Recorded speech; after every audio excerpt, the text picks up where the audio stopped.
Thank you for the warm welcome. It's a pleasure to be here with you all tonight. I would like to share my experience of looking after my seriously ill daughter with you all and show you how we can help families like mine. My little girl, Effie, was born in 2010. She was absolutely healthy in every way. When Effie was 2, she was always kind, with the biggest smile and an infectious giggle. She was always surrounded by friends. She was the first of her friends to learn to talk. She was great with numbers and she made everyone fall in love with her. In January 2013, completely out of the blue, Effie started to have small seizures, absences, drops and little twitches. We'd never met a child with epilepsy or any disability before. We started on epilepsy medication, but then the unthinkable happened. The day before Effie's 3rd birthday, she went to get out of bed. She woke up bright and early as usual, jumped out of bed and collapsed to the floor. She had lost the ability to walk overnight. Her birthday present for the next day, a little yellow bike with cupcakes on, remained wrapped up in the shed. She was never to unwrap it. Effie started to develop dementia. We'd go out for the day and she would forget completely that we'd been out by the time we got home. She forgot all of her numbers, how to count, her friends' names. A few months later, we found out the cause of Effie's decline in health, late infantile Batten disease. We had already accepted at that point that Effie's life may be different to her friends, but now we knew that Effie's future was stark. She wasn't going to have one at all. Effie's life expectancy was now 5 years old. We had 18 months left.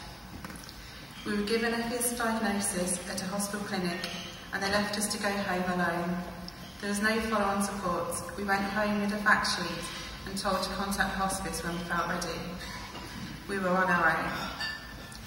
We were fortunate to find Together for Short Lives and found all the information that we needed in one place. We found out that we weren't actually alone.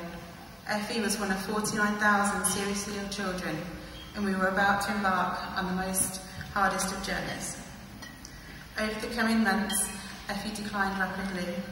She became paralysed, tube-fed, on oxygen. She lost her sight. There was to be no more playdates with her friends at the park. It was heartbreaking for us to see Effie's healthy friends doing the things that our little girl should be doing. Being around normal, healthy children made us realise just how different we were becoming. Isolating ourselves at home became a protection mechanism. We were safe in our little bubble. Paul and I, we tried to go out for our 10th wedding anniversary. In order to leave the house, we needed 2 hospice nurses, Effie's carers, and my parents came on too in case the worst happened while we weren't there. We went out for an hour. In that time, we had 6 phone calls asking for advice. Effie was doing her very best to scare everyone. It was our first meal out, just the 2 of us, in 2 years, but we decided that we'd never leave Effie again. Effie rarely slept through the night, and the anxiety of knowing that we didn't have long left with our little girl made life extremely difficult. We were both physically and emotionally exhausted. Effie passed away in February last year. She was just 6 years old. The continuous flow of healthcare professionals that we saw on a weekly, if not daily basis, and shared our journey for so long simply stopped. The machines at home were all turned off and our house fell silent. It took months for us to get used to being able to leave the house. Our story is not unique. Every day, families like ours face the heartbreaking news that their child will die young. No family should face this journey alone. No family should feel isolated or have to fight to get the lifeline care that they need. Together for Short Lives was there for us when we felt lost. They were there to listen and help us find the right care for Effie and our family. They also connected us with other families through a safe online forum. They helped us to feel less isolated and alone. Having Together for Short Lives as support is absolutely priceless for families like ours. And that's why I'm here tonight, sharing my story as a lasting legacy to Effie, and to ask you to help families like mine. You could do something amazing by supporting the vital work of Together for Short Lives.